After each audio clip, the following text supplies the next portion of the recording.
failures, they always come probably in the right moments of your life to challenge you, to really question if what you're doing it's the right thing or not. Welcome back to the podcast, everyone. Today we have one more of our mentors of the 2021 mentoring program, and it's Valeria Facchin. She's an assistant curator at the Fiorucci Art Trust, and is also the co-founder of W21, an ongoing participatory art project focusing on post-feminism and intersectional practice in art, science, culture, and technology.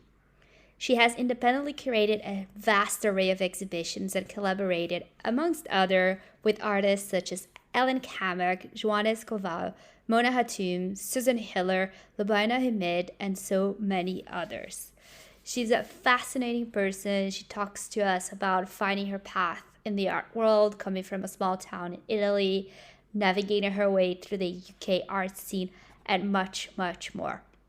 Before I forget, we have our applications for the mentoring scheme open until the 19th of April for any women or non-binary person who works in the creative industry or wants to work in the creative industries. It's entirely free and it's totally remote, so you can apply from anywhere in the world. Head over to our website, ilightnetworking.uk, for more information on that and everything else that we do. With that said, let's go to our conversation.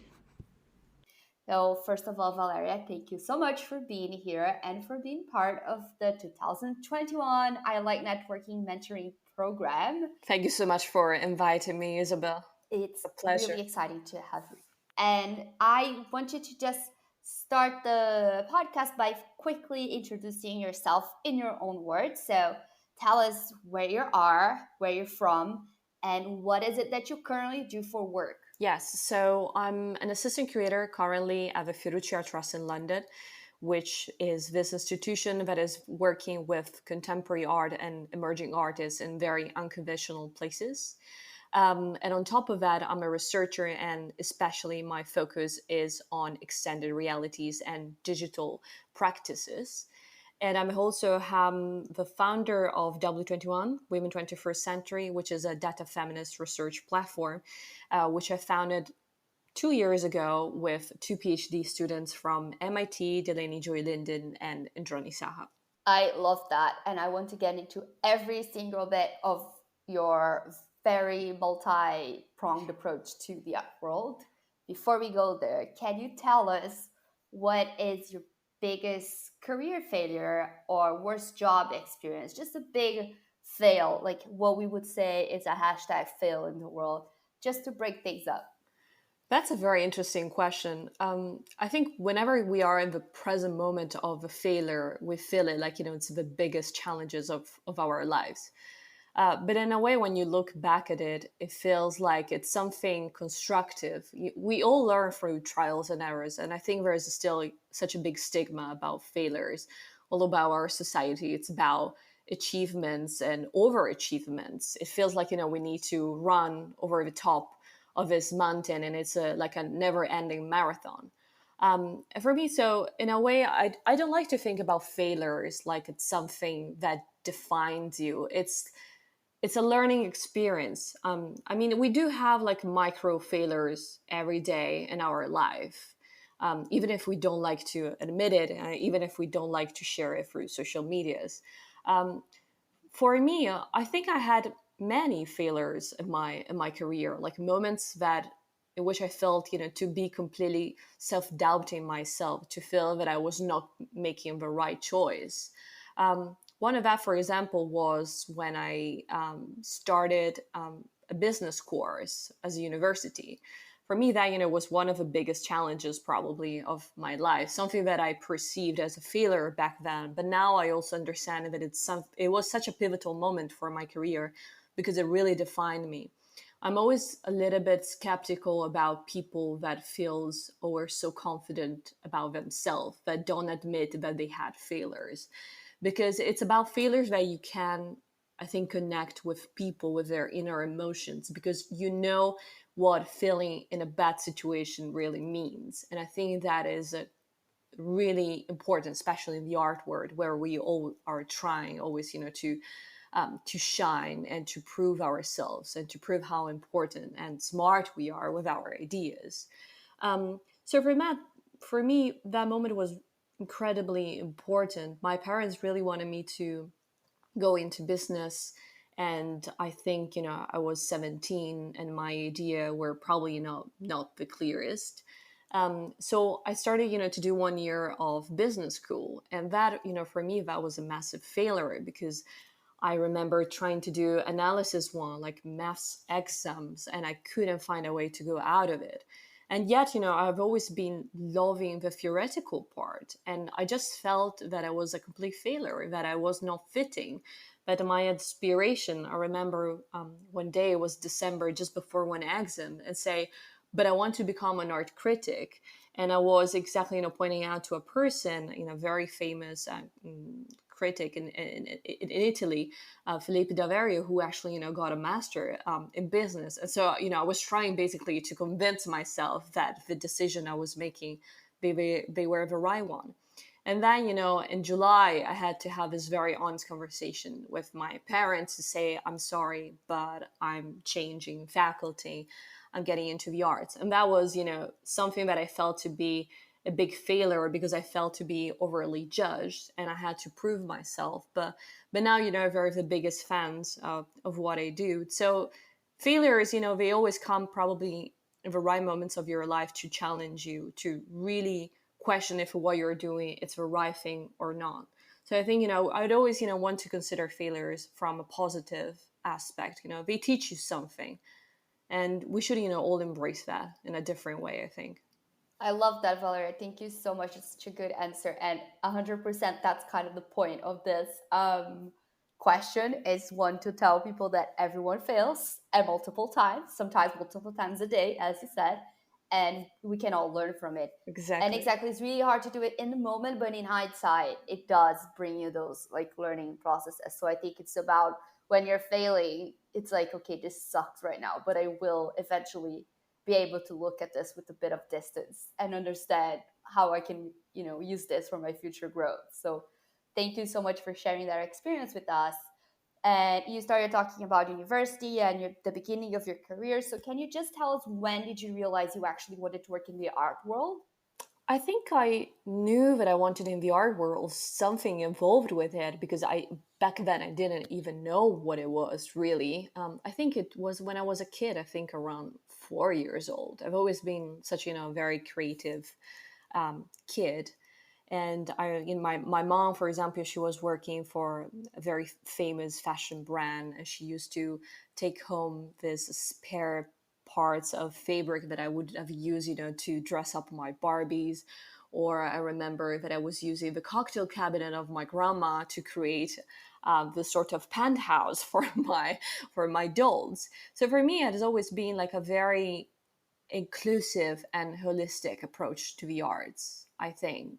But the real change was, I think, around 7, 8 years old.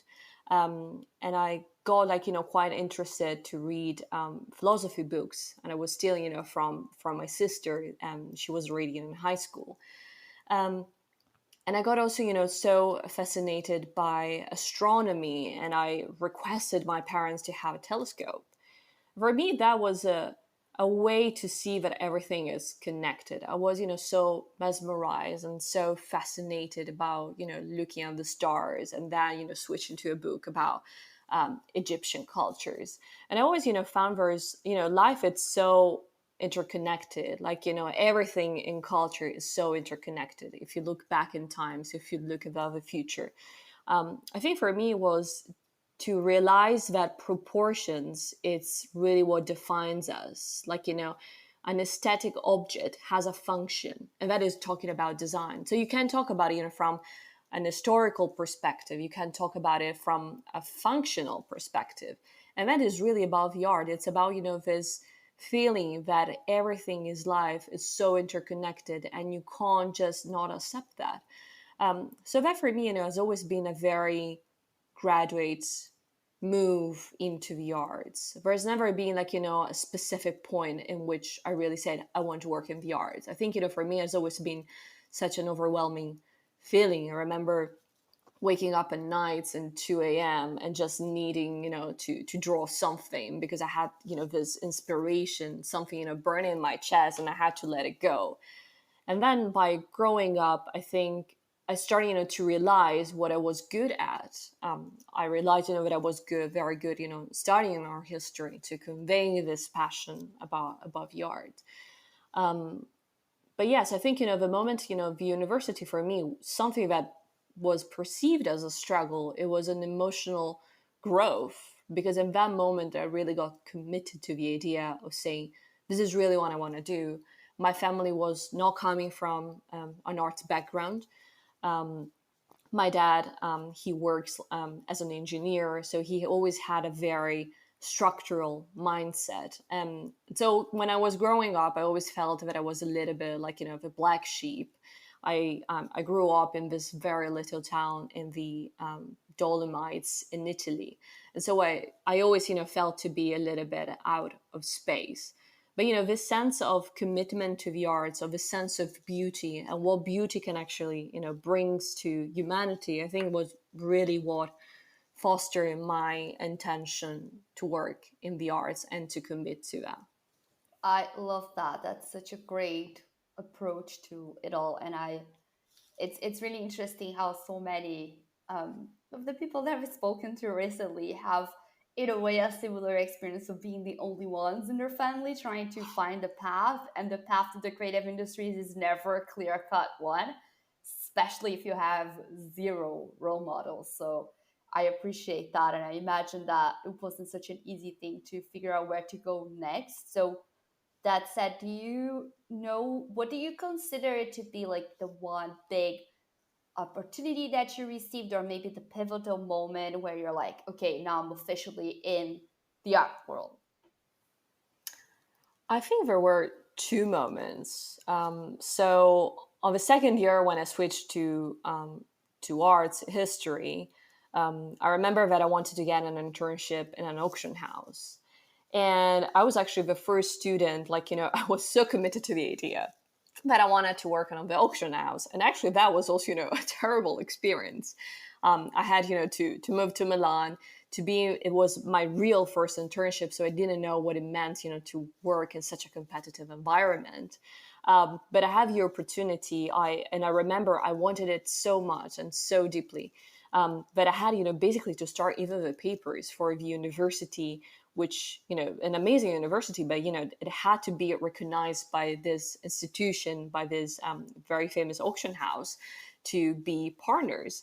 And I was the first student to do that in the entire university. And that for me was, an incredible, I think, achievement, like it really, probably what started my career. And also, to prove that, yes, you have to ask for a thing. There's nothing you can't get if you're really committed to the idea. I think, passion and being considerate also about what you can get and what you can't get, but being also humble in those achievements is really, what makes you strong as also a strong candidate. I think, however, the very first big opportunity actually came after, what I thought was, a failure. I remember applying for an internship in a gallery in Rome, and I didn't get it. And I remember crying, getting desperate, around the house of not getting that opportunity that for me, it felt to be like the biggest. And of course, I was 22. So, still probably, with a very short feeling about what the art world was. But straight after, I have the opportunity to become an intern at Lia Roma Gallery in Milan. And that for me was a pivotal change. Like Leah, she has been, such an amazing mentor to me. And in 2 months, they asked me, after, starting my internship, they asked me to go to Artissima, the fair. And I remember we were working at night with Leah, trying to set up the booth. And we had a struggle with this neon piece by Alfredo Jar, which was saying vogliamo tutto, which basically means we want everything. And in the previous mock-up, the work was displayed in a different location. And I remember, just suggesting to Leah, perhaps we should put it on the front of the booth. We were just the first booth while you were entering the fair. And I say, we should put it there because that is going to create a motto for the entire fair. And she said, yes, let's try that. And actually, it was true. From the first day of that fair, it was incredible. Like the international press, they were all shooting this work by Alfredo Jar. It was basically everywhere. And that for me, was felt, such a big revelation. Say, okay, I had a good idea, but the big opportunity was her to listen to me and to give me a shot and to recognize that that was my work. And I think, that is the role of mentors in general, to give you shots, to give you the chances to prove yourself. And also, sometimes even a failure. But, if you don't try, you never know if you're going to succeed. Um, so, yes, I think, that is the biggest first opportunity that I had.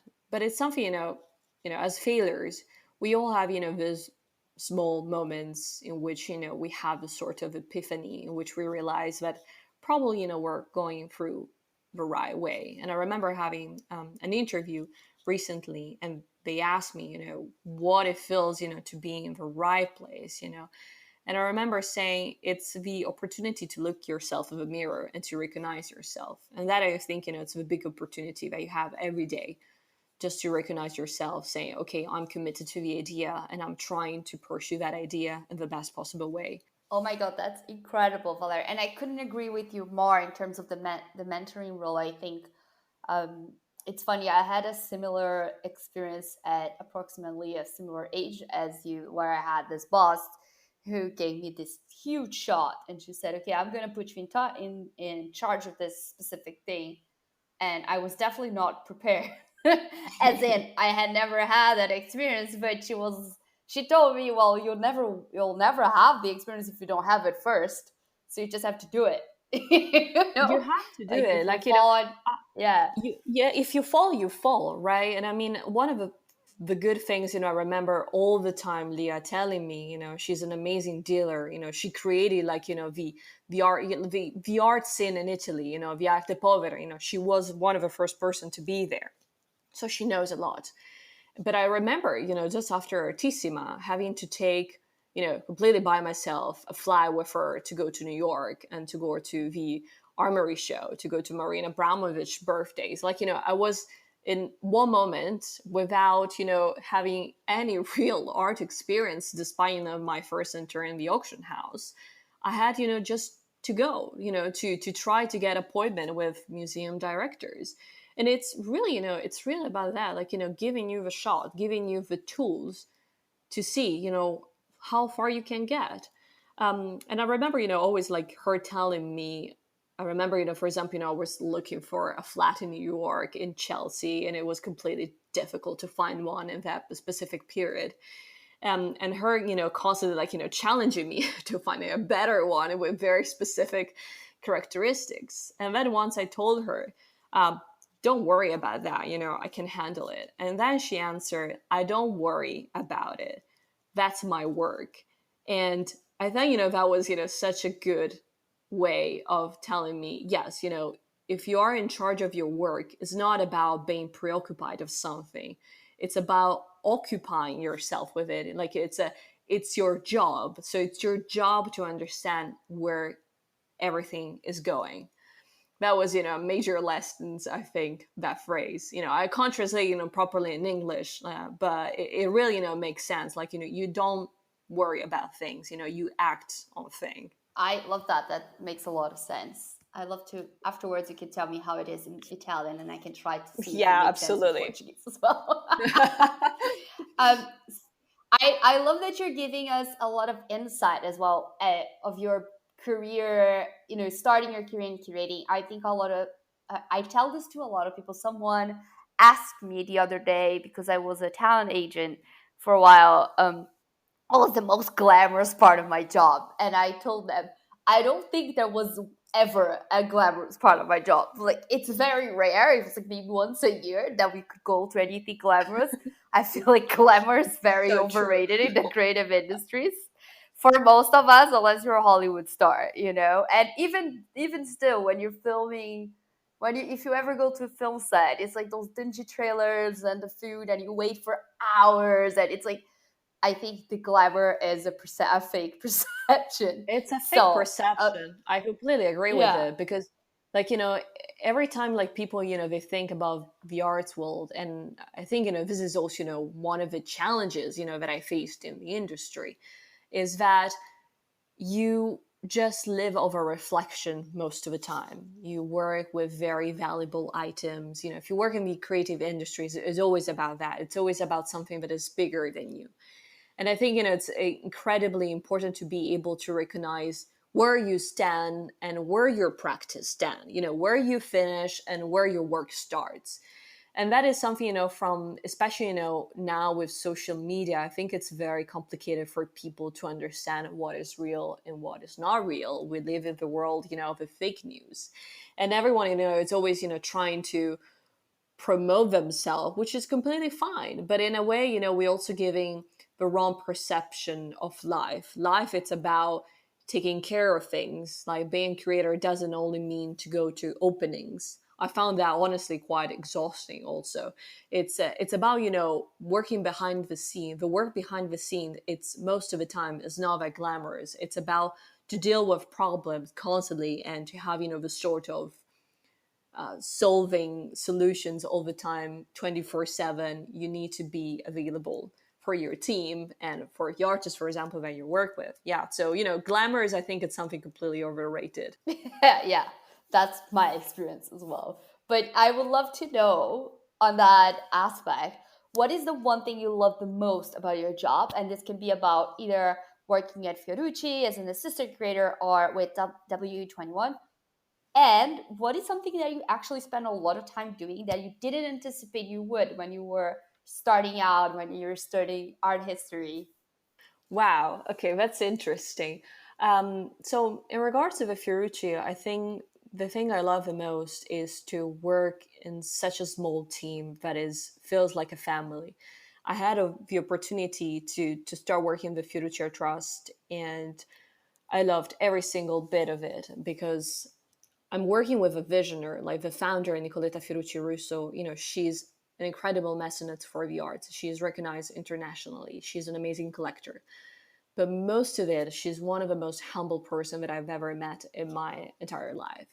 And she is a visionary in the sense that she explores the future. She's never scared about doing that. She's never scared about taking complicated decisions. And the Fiorucci was exactly born out of this necessity to promote something that was not standard, that was not just, a typical art institution with this physical space. The way the Fiorucci Art Trust works is to try to create these events all over the world. We have this festival, which is called Vulcano Stravaganza. It's the yearly festival. It's a performative one.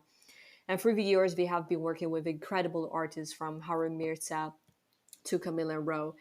And they gave the tools for the artists to go to this volcanic island, which is incredible. It feels like in a magnetic vortex of energies.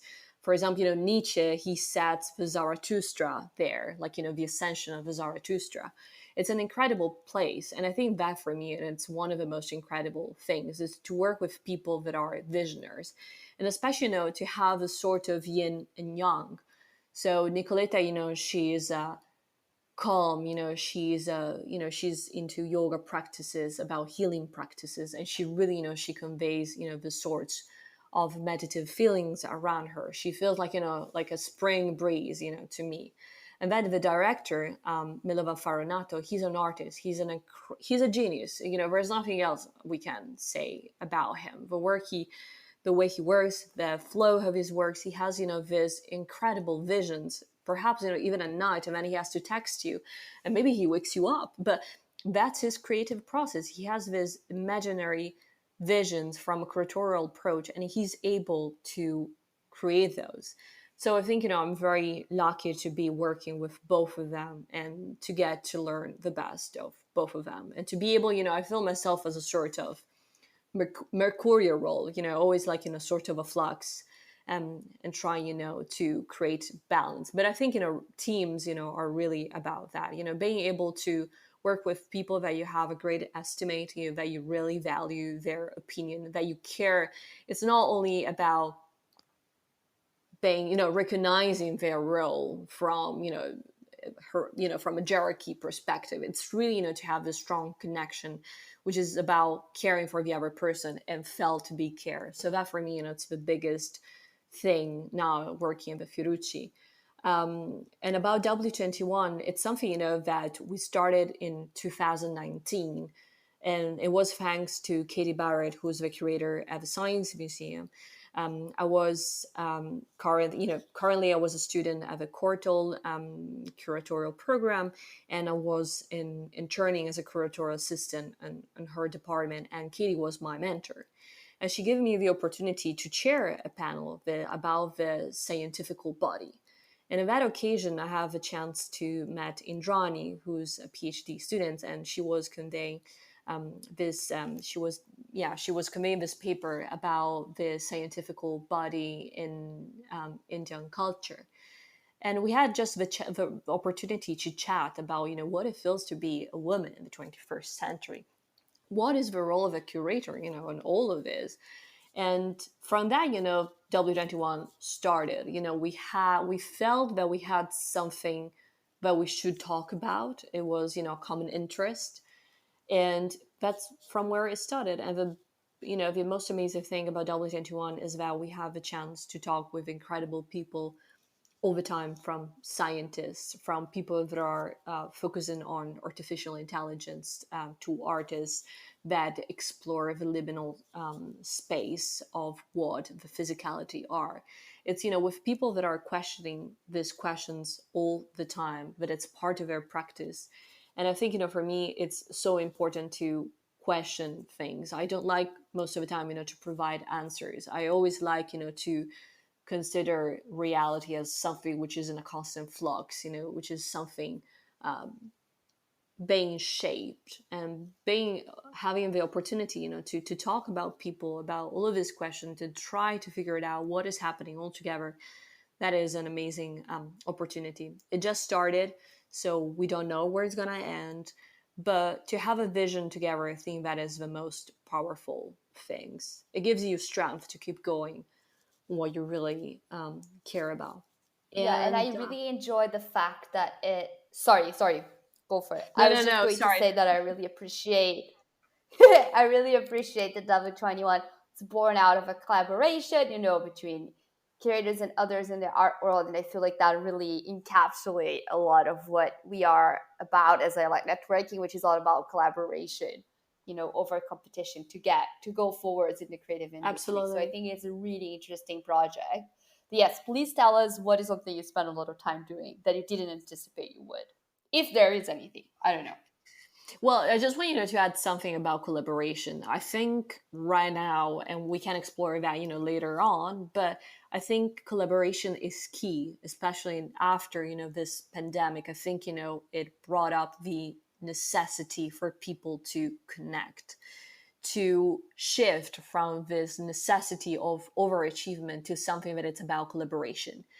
A project, it's never about the success of a single person. It's always about the team working together. If you work well as a team, then you can achieve incredible goals.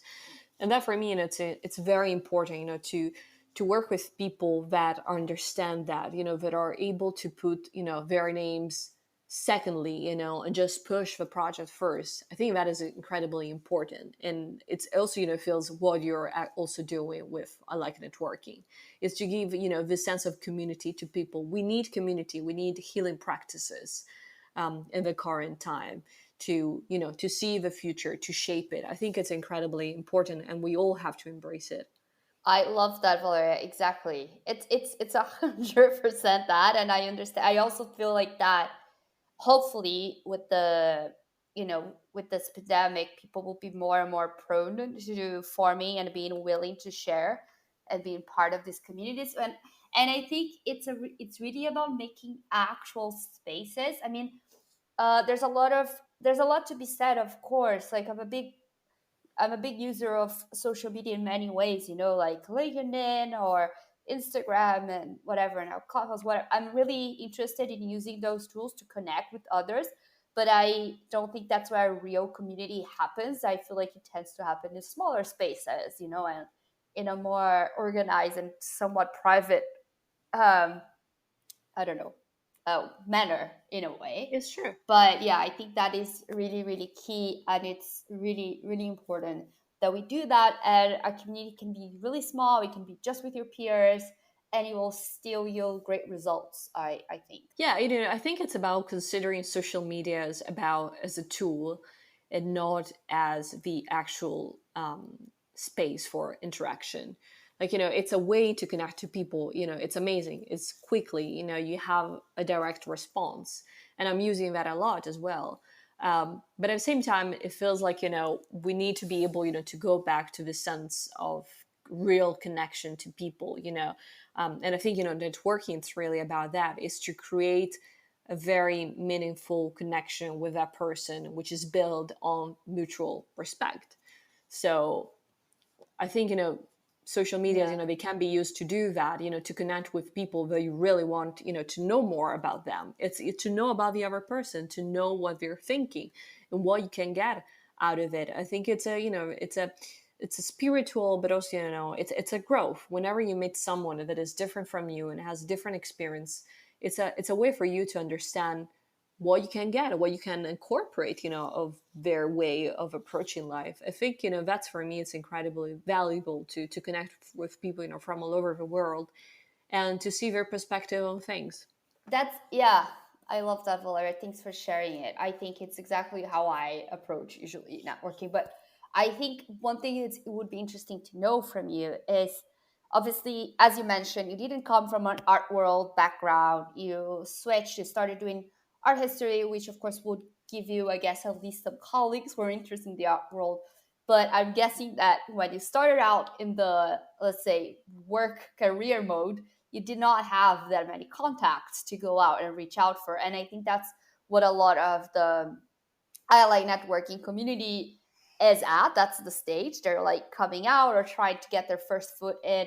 So how did you sort of approach creating those connections? Do you have any good networking tips or things that you would tell them, or any tips that you would even give yourself when you first started out in the industry? I would say to go straight.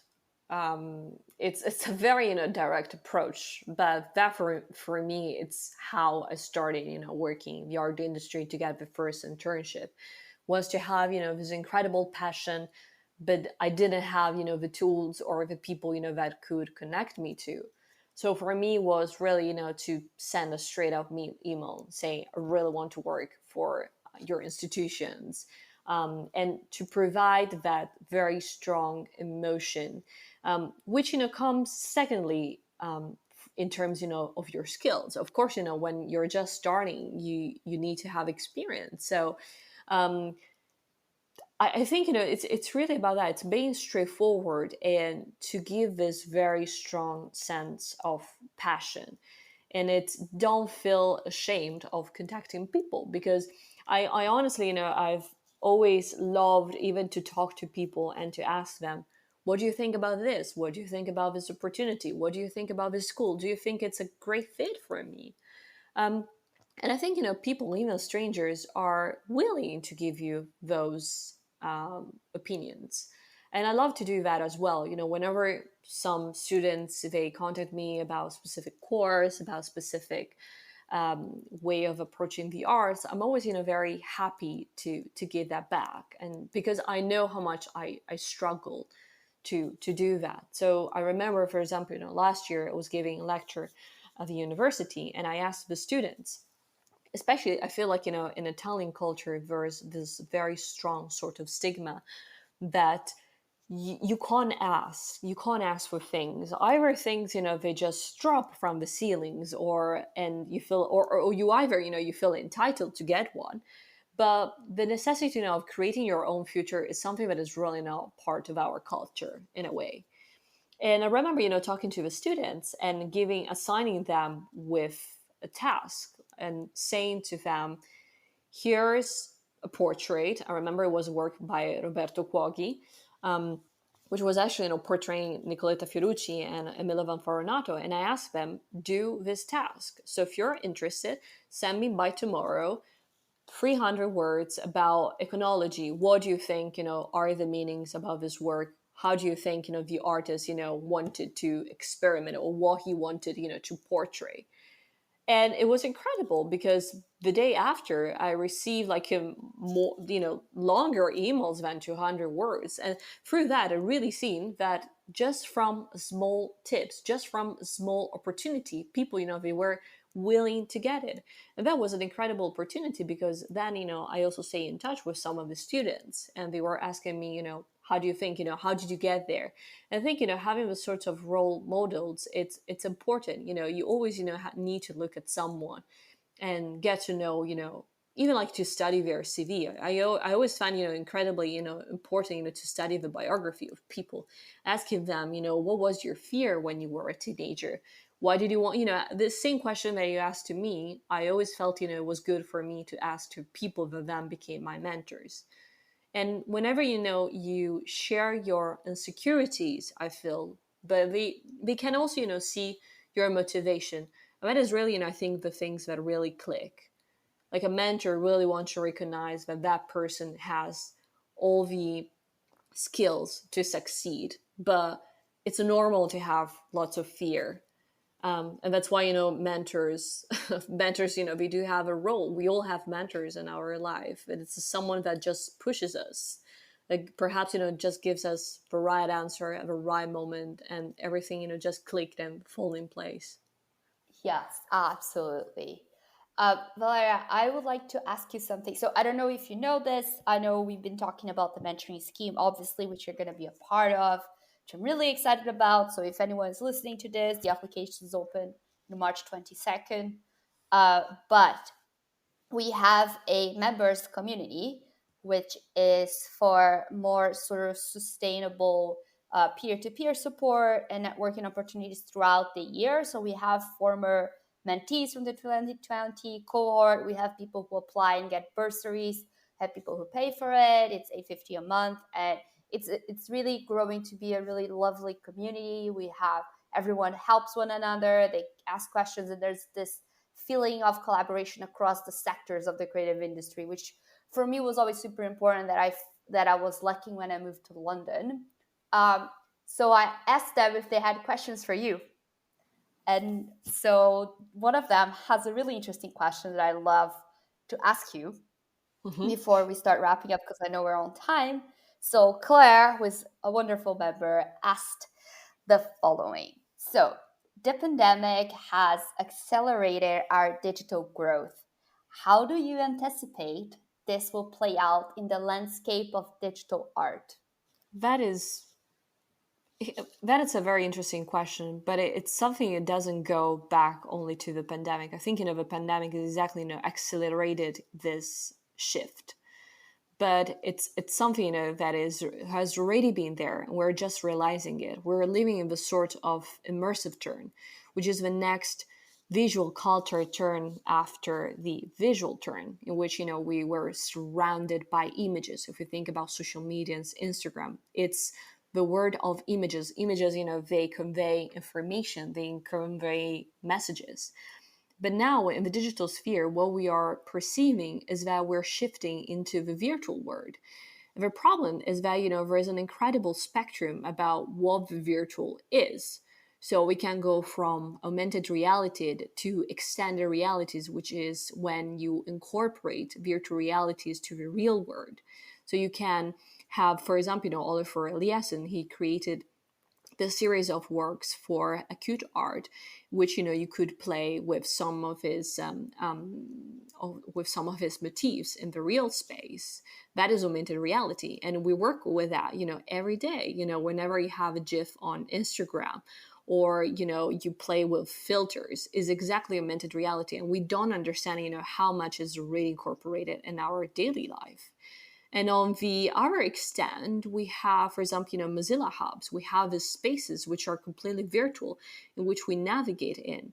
So we already live there, which is completely fascinating for me. But it also, brought so many questions about what is happening to the body. How are we going to relate to this sort of virtual world, which feels to be something completely different, in which we are applying perhaps, some the same rules of a real 3D world. But, it opens new questions about ethical approaches. How do you behave in a virtual sphere? All of these questions are completely pertinent, and I think it's incredibly important to focus on this. Virtuality, it's part of our daily life. We are immersed in something that is bigger than us. So I call it, for example, the hypercube, which is a mathematical figure that was already brought up in 1928 by this French mathematician who was called Poincare. And for example, Marcel Duchamp, he was completely aware of it. And he created this exhibition in New York, which was called The Miles of String, which in a way, refers also, to the idea now of the quantum theory of, of the strings, like, that we have this sort of parallel worlds. And virtuality opens to that possibility. Quantum computers, for example, they are becoming incredibly powerful. Artificial intelligence, it's based on our emotions. It's learning from the way we think, from the way we behave as humans. So in a way, we're all already cyborgs. We're, already humans with this sort of extended limbs that have different functions, which is, technology. And at the same time, we're really living in a world that is bigger of only, the three-dimensional space that we are always being able to conceive. It goes beyond that. The possibility, they're also quite uncanny. So I think it's also, for the future, it's important to understand what should be the limits within it and how we will have to approach it in a very constructive way. Thank you so much for that answer, Valeria. It was really, really rounded. And I think they will really benefit from it. And also such an interesting topic. I mean, we could have a podcast just talking about that. Absolutely. I know we have to start wrapping up, but so I want to ask you two final questions, which are very practical. Okay. Mm-hmm. Very pragmatic. So this is one question we get a lot from our community. And so I try to ask as many people as possible because they have different strategies. So if someone would apply today to be an intern with you and they didn't have experience, what is the thing that would make their application shine for you? How would you go? I don't know. Do you have any tips for anyone who would like something like that? I think it's about being humble, willing to learn, to show your interest, to know about the institution you're applying for, and also, to show your insecurities, to ask questions. I think that is, it's important, it's key. Just, of course, whenever you go for an interview, and I think I'll do that myself, sometimes you try to overcompensate your anxiety to be, overconfident. But I think, being able to connect with people, that is key, to see if there's a connection that can be created. And it's, of course, we live in a situation in which it's important to find a job.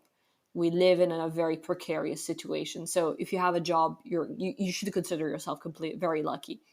But at the same time, I think that it's important to ask yourself whenever you're being interviewed is, can I work with that person who's on the other side of a table? Do I like that person? Do I like their approach?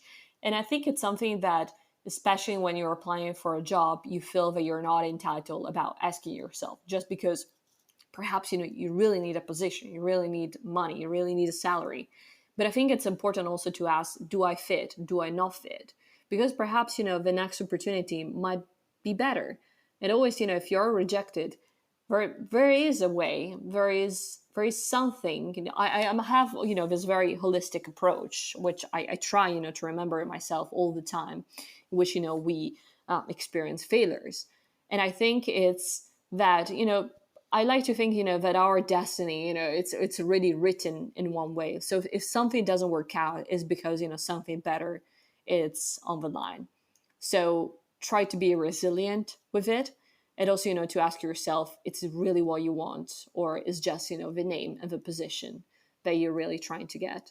Amazing. Thanks so much, Valeria. So we are coming to our final question, and that is one that I personally enjoy, and I feel like I do it just for myself, but that's my podcast, so it's fine. So can you give us recommendations for 3 things that you've been enjoying or that brought you joy or that you really think everyone should know about. This can be, an artist, a book, a film, a TV show, a song, whatever you want.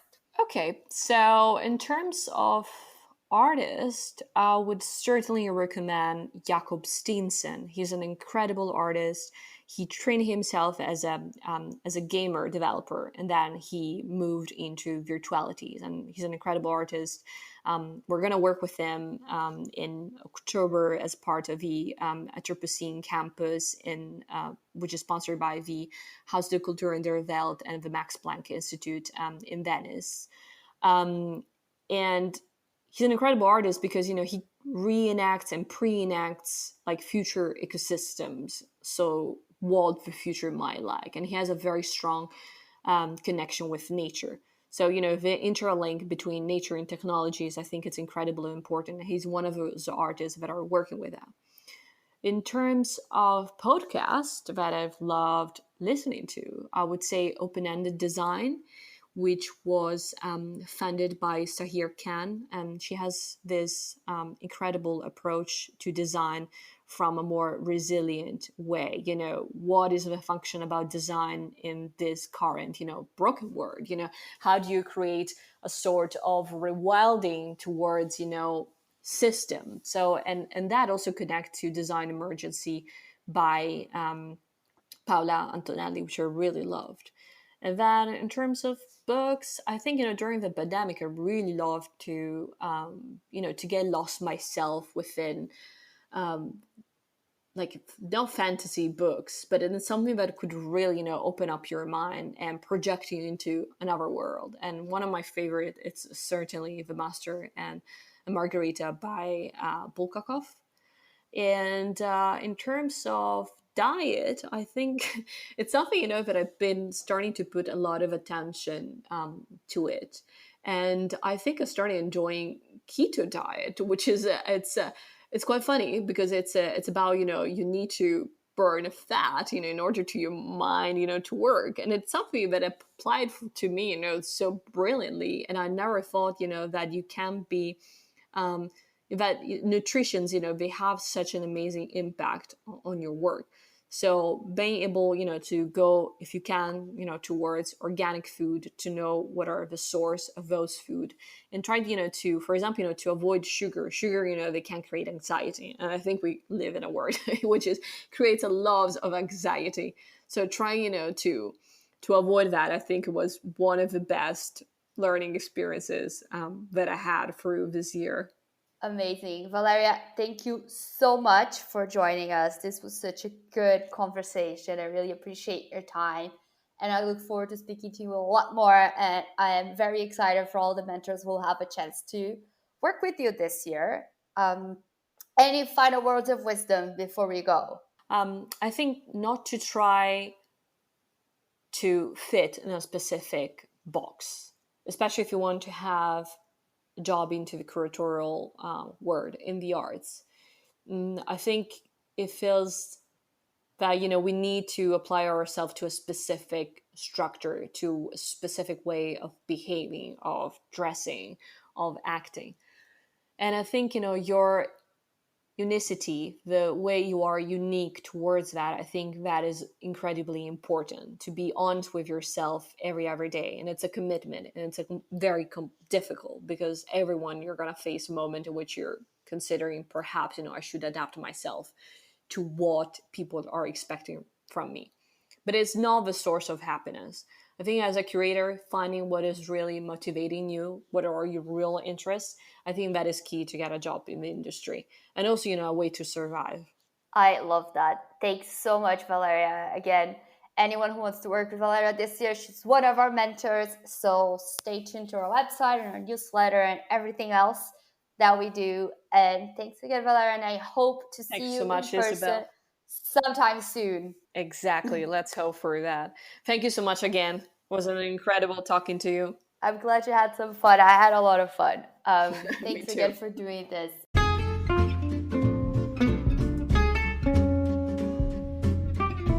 Thank you for listening to the Island Networking Podcast. If you've enjoyed that conversation, why not send it to a friend? Rate, review, or subscribe to our podcast, because really that helps us a lot. We also have a membership scheme, a mentoring program, online events, digital resources, and much, much more. To get involved with us and figure out everything that we do, just head over to ilightnetworking.uk or find us on Instagram at ilightnetworking. We have more incredible guests coming up next week, so don't forget to tune in every Friday for the podcast. See you next time.